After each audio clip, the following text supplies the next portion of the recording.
answer the first question. That was Dr. Mabumba. I talked about epidemiology. You quoted Ezekiel, and Nehemiah has also talked about it. Our Tukutendereza Katusime, that when God says that a son will not be punished for the sin of the father, and the father will not be punished for the sin of the what? The son. Now, what is referring to there, I want you to differentiate between the eternal and the earthly.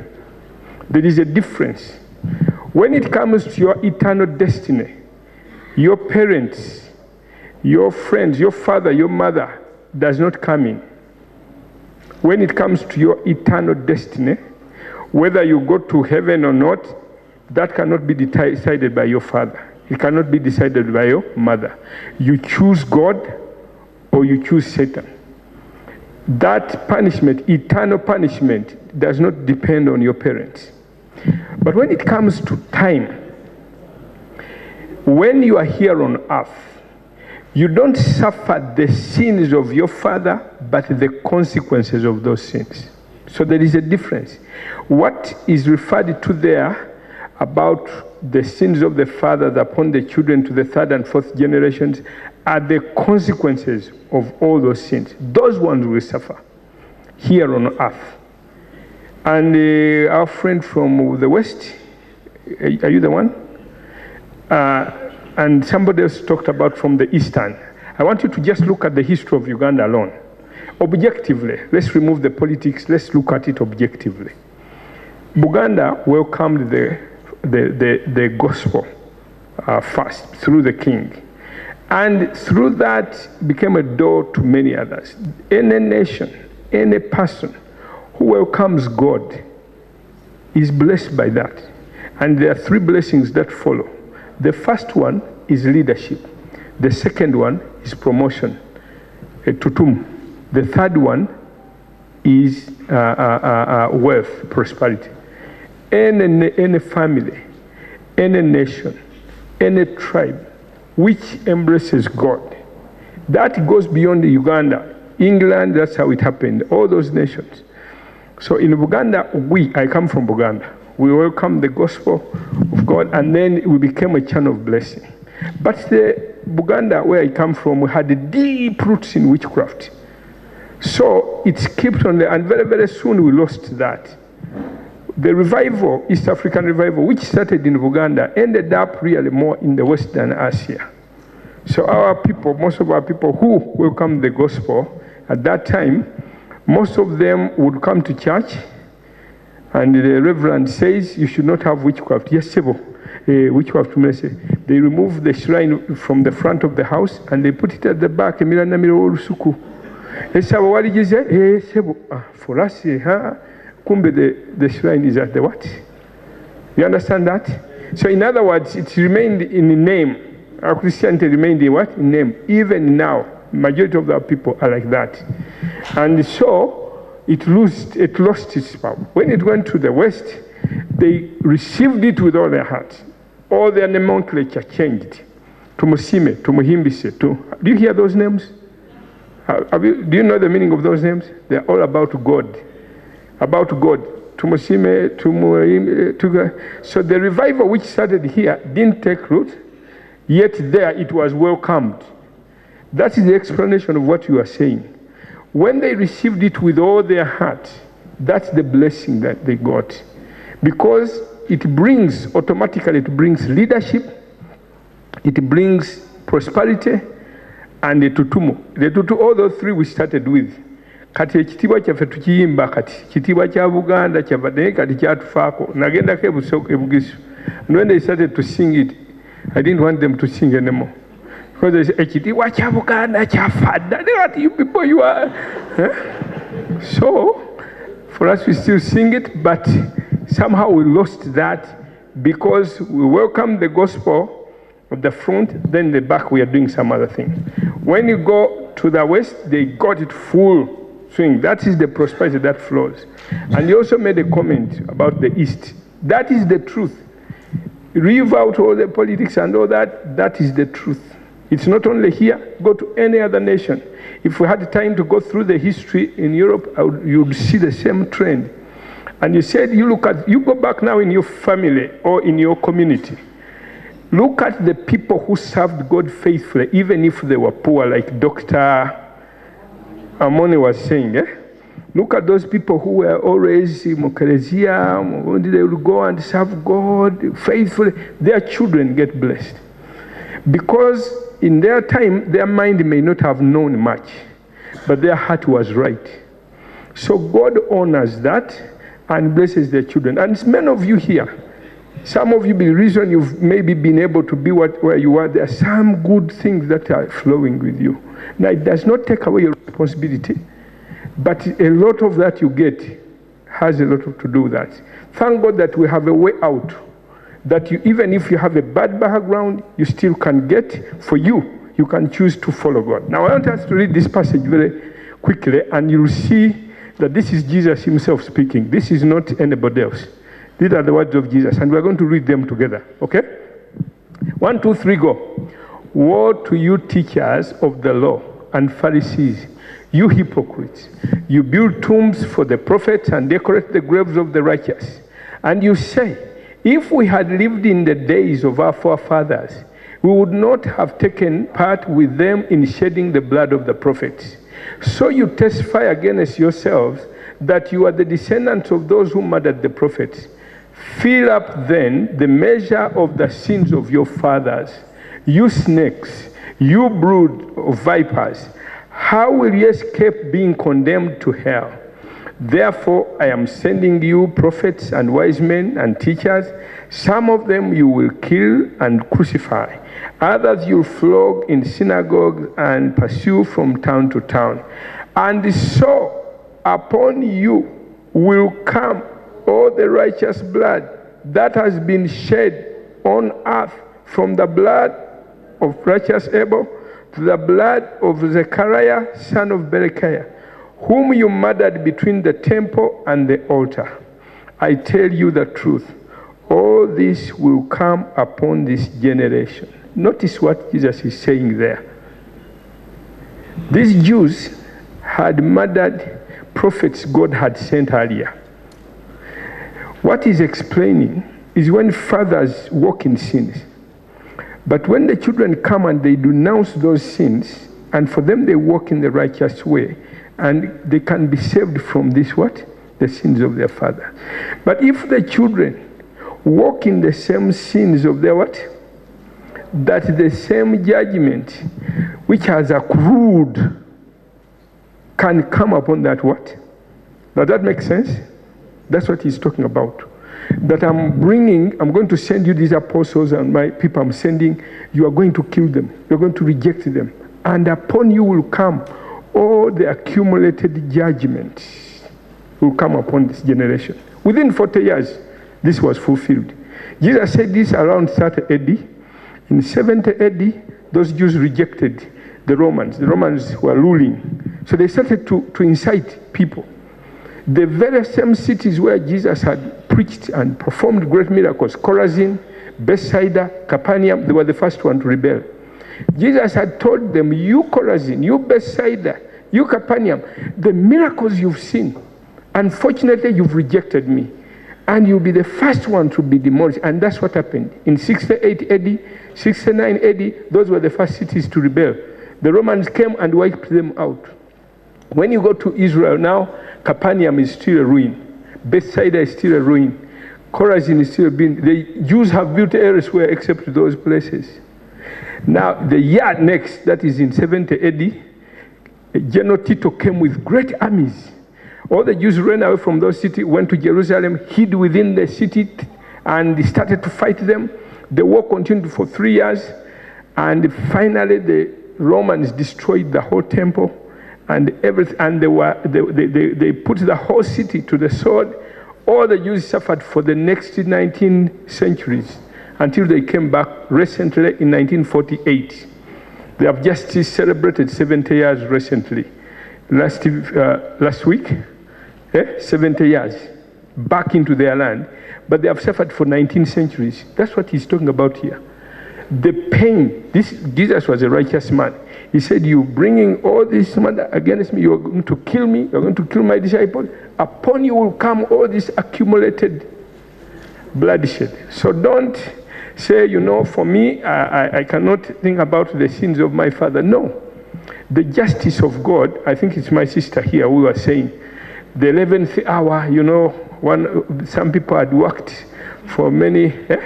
That is referring to some other principle. It's not referring to work. This is what he was explaining in that parable. The Jews had known God for 14 centuries. The Gentiles, we did not know God. So when Jesus came and said, even tax collectors, even harlots can be accepted in the kingdom of God, the Pharisees were annoyed. Those are sinners. Why do you eat with them? So he gave a parable.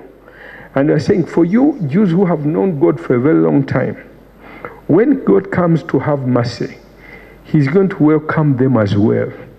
For you, you feel so bad. The same vein in which he spoke about the two sons, one took his inheritance and another one squandered it, the prodigal son. Do you remember that? When the prodigal son came back, what happened to the father? Did the father reject him? No. He said, don't worry. The other son was annoyed. This one squandered all his rights. And he was there with harlots and what? How come you've welcomed him and even killed the lamb? I've been here. So that is the Pharisee spirit was referring to. That the Jews did not want the Gentiles who had not had opportunity to know God, and God is now opening his door again. That's what it's referring to. It's referring to that final turning which God was making to the Gentiles who didn't know God. So the application is different. It's not referring to that, to work in a per se. So is this clear?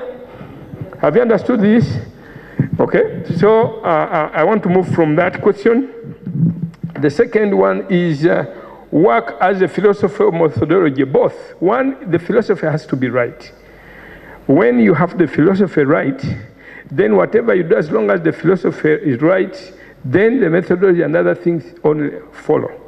Number three, the work of reaping, here or in heaven. Here we work very hard. How come we don't get all the money? Two things. One, it could be actually three. The first one, I said, if you really want to see the joy, the abundance of your work, you must work with your heart. Gladness of heart is key. Do you remember? Yeah? You must work willingly. There are two things, willing and obedient.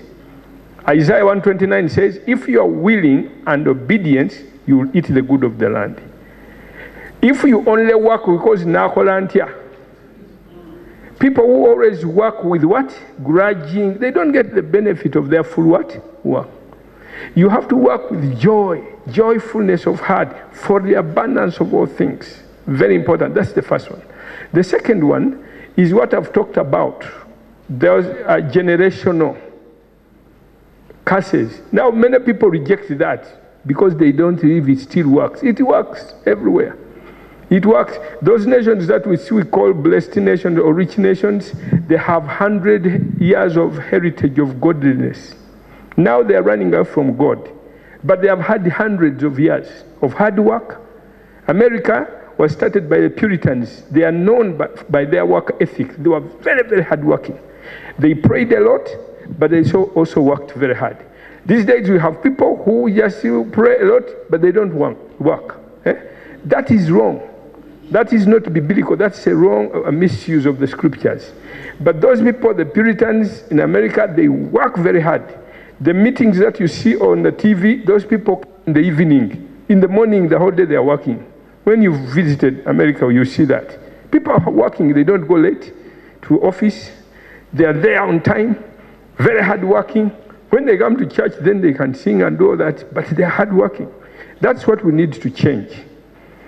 The third reason why you may be working and not getting, I've explained the principle. I said the first one could be that you're dealing with the generational issues. Number two, you may not be joyfully joyfully. You need to work with your heart. You need to be. Another third point is when what you have agreed to work. Sometimes people don't. They think by just coming to office and sitting there. I think my sister here was asking the question. Since I don't have gloves, and what else did he say? I don't have gloves. There's protective gear and what? Now, I was not saying that you are foolish and you put your life in a what? In a jeopardy. I didn't mean that by hard work. I also was not speaking against WhatsApp. You can use WhatsApp in the right what? Time and place. But not at the time when you are supposed to what? To work. You visit all these nations we've been talking about. You can't go to Sweden, and even if your boss finds you doing WhatsApp, Wolokoso, in the work time, they'll give you a warning once, twice, and then you are fired. You can use your WhatsApp in the right time, or as long as it does not interfere with what you're supposed to do. So you can't use that as an excuse that now that WhatsApp is, it's something. I didn't say anything against WhatsApp. The point is that we must do everything in the right what? Time. You might come every morning when you're not really working. You come to office every day, you are there, but you are not what? Working. Everyone say present, sir. So you're present, but really the heart is not here. Even when your work depends on another person, that is okay, because it's then not your responsibility. Suppose you're supposed to go and work and they have not given you facilitation to go and do that. That is different. That is not your responsibility. It is his responsibility. But where you have a facilitation to do what you're supposed to do, you do it. You are required to do it. So that is the difference. Another one, do we reap in heaven? Your hard work doesn't save you, but it affects your reward in heaven. If you've committed your life to God and you know him and you have accepted him, all the good works that you do, first of all, here on earth, they will bless you and all your children. God does not save us by our works. It was all done by our Lord. You accept that by faith, free. It is given free. Salvation is not bought, it's not paid, but even after it has been given to you, the works that you do have a reward in heaven. So in heaven, there will be some aristocrats of sorts. Those who have been lazy will be somewhere in the back. There, at the gate. You are the one who opens the what? There will be aristocrats. Those who have been the rewards of our earthly life will be our position in heaven. So that comes to your reward. And the Bible is clear about that teaching. That apart from salvation, which gives us free, your earthly life and what you've done has a reward. And so people will not be the same in heaven. Don't think you will sit the same like this. No. It will be. And in fact, those people who have been hard working, have done their responsibility, they will have a different positioning. Very important. And we see that in 1 Corinthians chapter 3, that your earthly life will be the eternal position that you will occupy with God. Number 4, Ginger Hospital. I didn't get the name, but I know you are from, who was that, from Ginger Hospital? Too much religion in Africa, yet poverty. Because we have a half-baked gospel. Somebody picks one part. The verse says, stop stealing, work, and then give. He comes, he jumps the other two and says, give, give, give, give, give. That gospel will not bless people. Because you are using just one what? One part of it. It's not the full gospel. It has to be complete. That's why I'm saying many of the religiosity that we have does not result into a change of heart. What we call revival. Don't you see a difference? The people in the revival were honest people, integrous people, people of, fear of God. We don't see that because the gospel is what? Only presenting half. It has to be presented in the full. If I just tell you, oh, God is only good, blessing, it is wrong. That's why I'm telling you to balance it with curses. The curses are there, whether you like it or not. How many of you believe there are blessings when you work well? When you work, how many of you believe there are also curses? So you see, the curses are less than the blessing because we think you can have cold, we can have hot without cold. We can have, you can have light without darkness. No, it can't. God doesn't, His love doesn't take away the fact that when you stand in the air, you will fall. He will not come and hold you when the gravity is pulling you. He's the same one who loves you. He's also the one who puts the gravity. So you need to learn those laws that He put in place.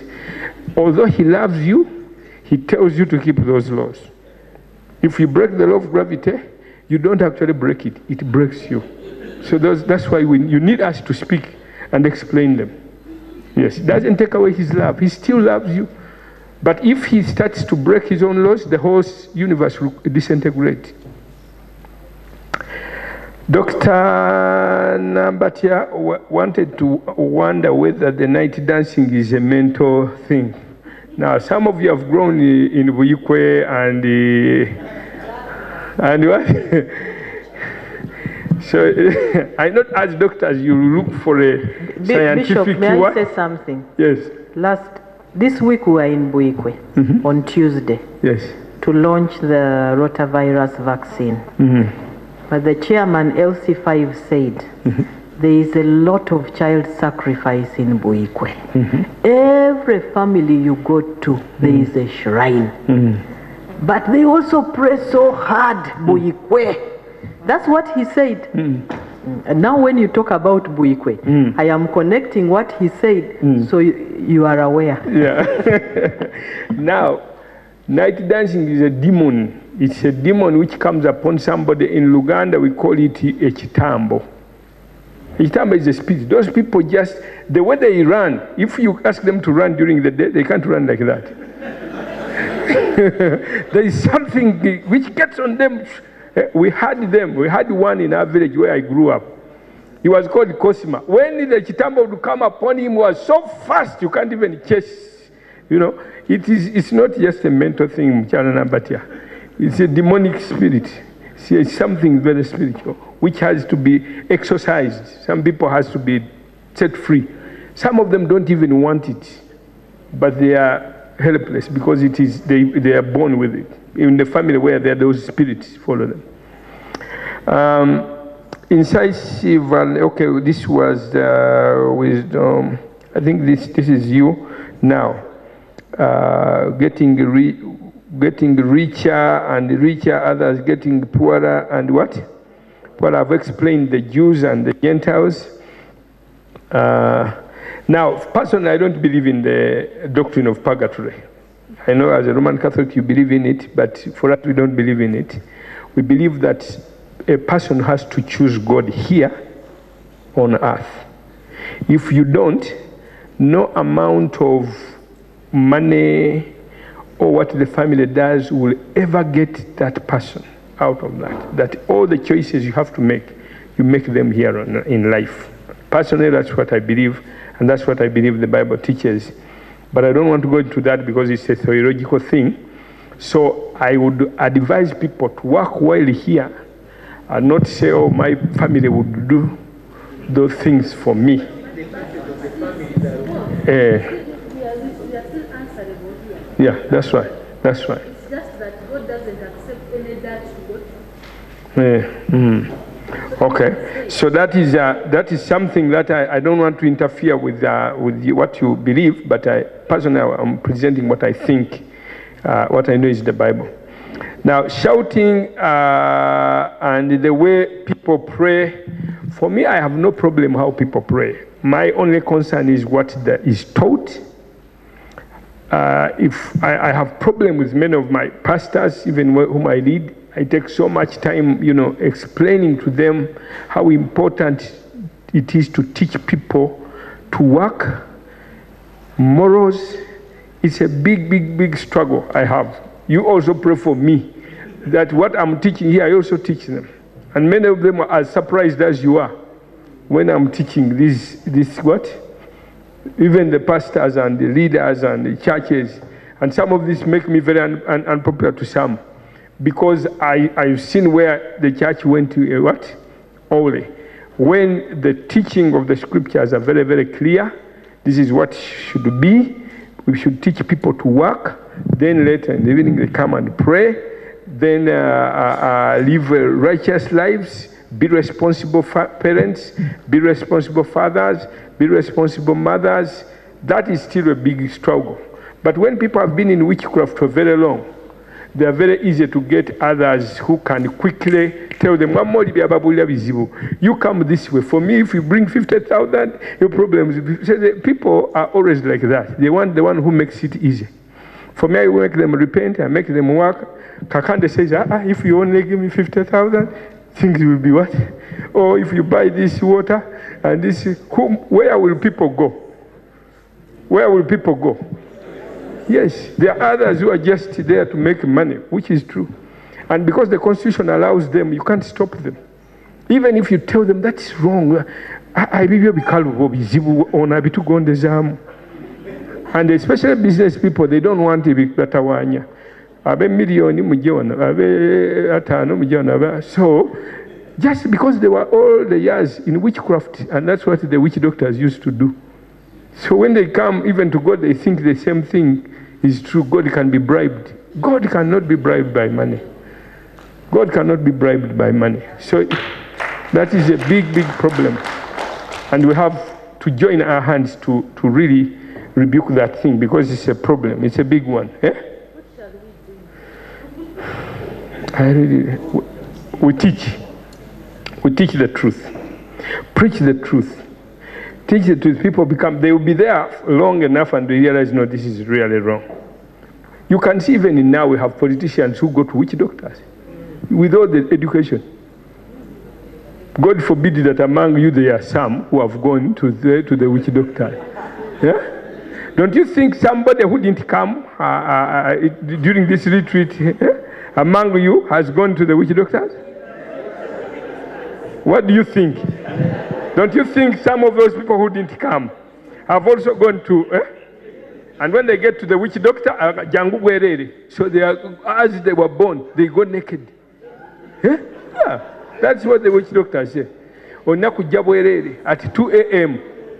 But when he sits with you here, he has a tie, he has a suit, he speaks all the medical language. But when you go and find him the witch doctor, you really wonder, is this doctor so and so? Now, those of you who came, don't do that. But those who did.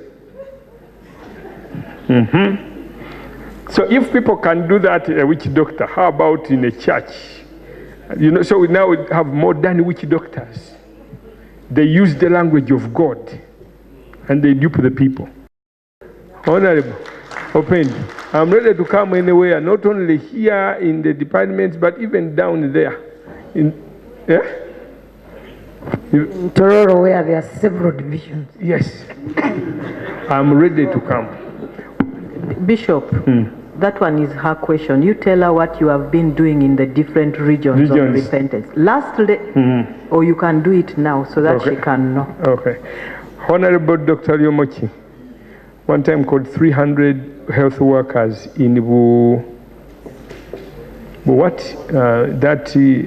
Palisa. So we had Chibuku, Butewa, I think, Butewa. So all he do, I don't charge money. I'm doing this as unto the Lord. And because God pays me, so even if you don't pay me, I would still come. Now, if you have something to say thank you, that is fine. But because I know God pays me, Honorable, anything I can do to be a contribution to our people, to the community, I honor God for that. So if you want me in Tororo, you call the health workers. When I finished the 3 days, it was... She wants you to talk to the politicians and the leaders and the cultural leaders. And more than willing. I'm more than willing. That one is hers. I don't know how to do it. Okay? So any department, anything, I'm ready when you tell me. Okay? Economic route. Okay. Honorable, somebody there said these Kennedys looted, they became stinkingly rich, and then after that they started donating. If we are to follow the Kennedy family, take that one which you've just given as an example.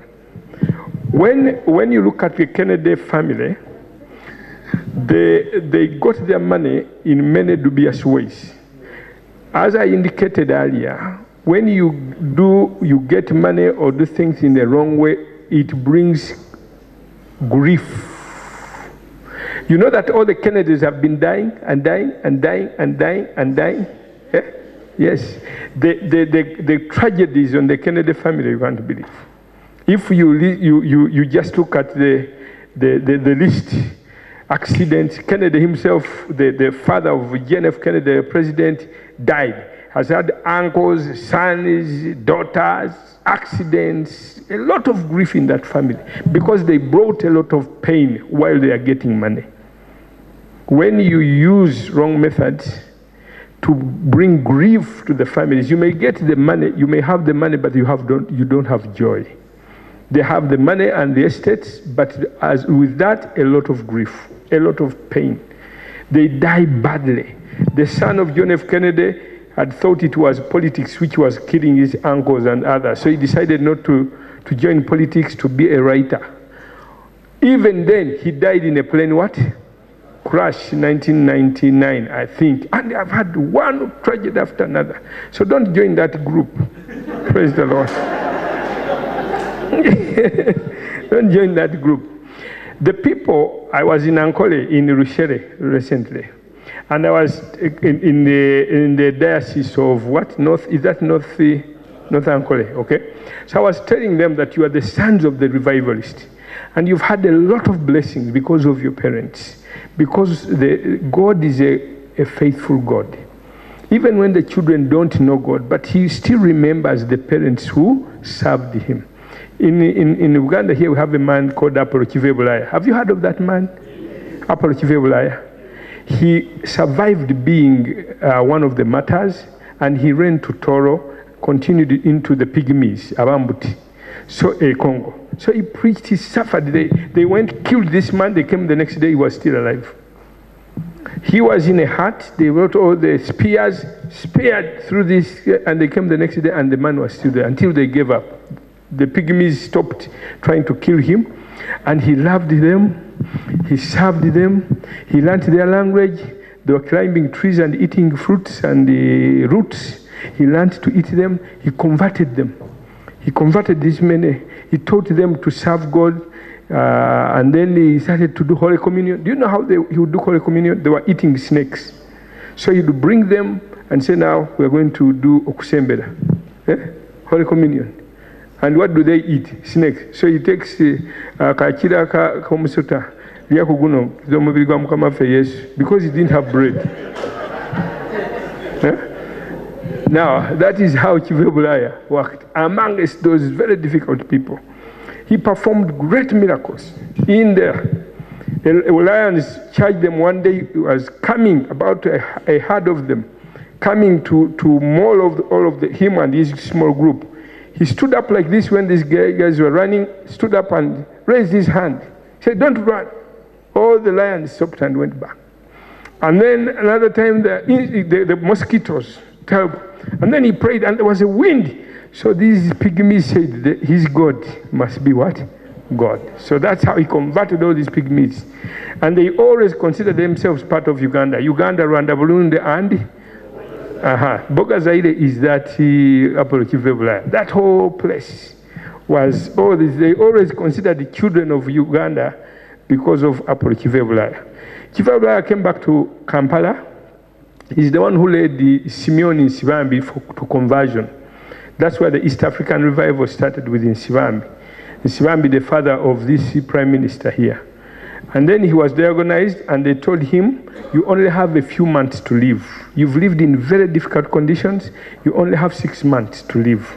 So he said farewell to everybody.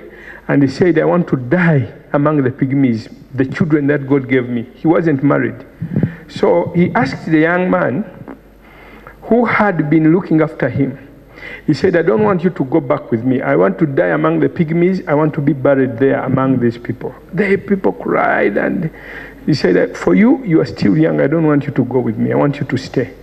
I want you to get married and live here. For me, I'm going back. But what do you want me to pray for you?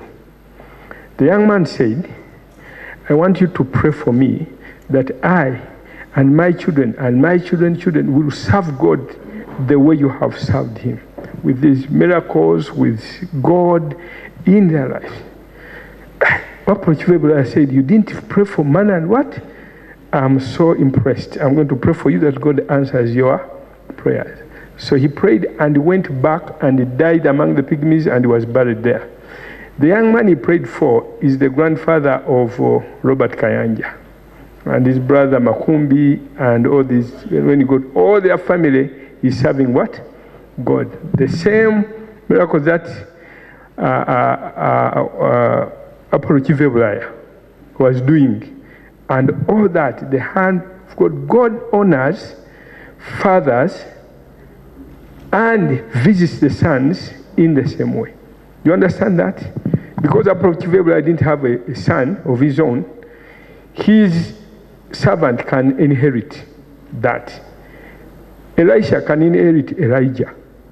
Joshua can inherit Moses. If you serve your boss faithfully here in the ministry, you may become the next honorable minister.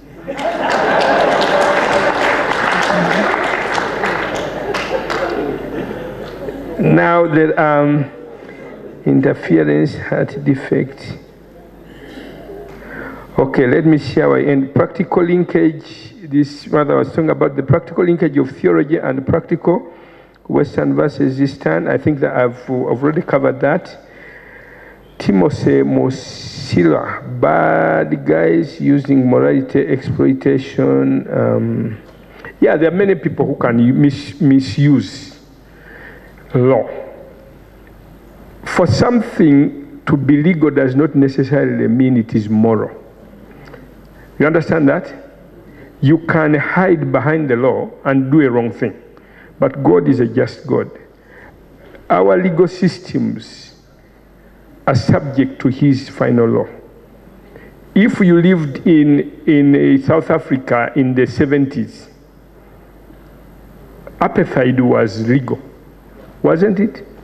But it is, before God, it is legal. So you can still have something legal, do it illegally, hide behind the law, but once it is immoral before God, God's moral law is given to us for that reason. Those 10 commandments help us to tell us what is moral and what immoral. You may use the law to steal. You can steal. Idi Amin declared all the Indian what? Property expropriated. It doesn't take it away that it is stealing, because these people have worked for for 70 years, and the government has come and declared it. That doesn't make it illegal. I mean, immoral. You can use a decree, expropriated. You can expropriate it, but you've stolen, and you can see all that we stole. There was a curse on it.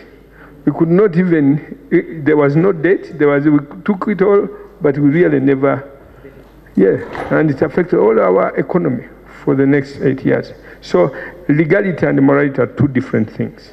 And you have, yes, it's illegal by God. You can legalize it, but it's moral, immoral. So in God's law transcends all other laws. Frank Katusime, gwe tukuyimbidde tukute. And then Dr. Jackson Omoni, I don't know whether I understood I think I answered it in passing when I was covering that. It's the first one I answered. Have I answered your questions satisfactorily?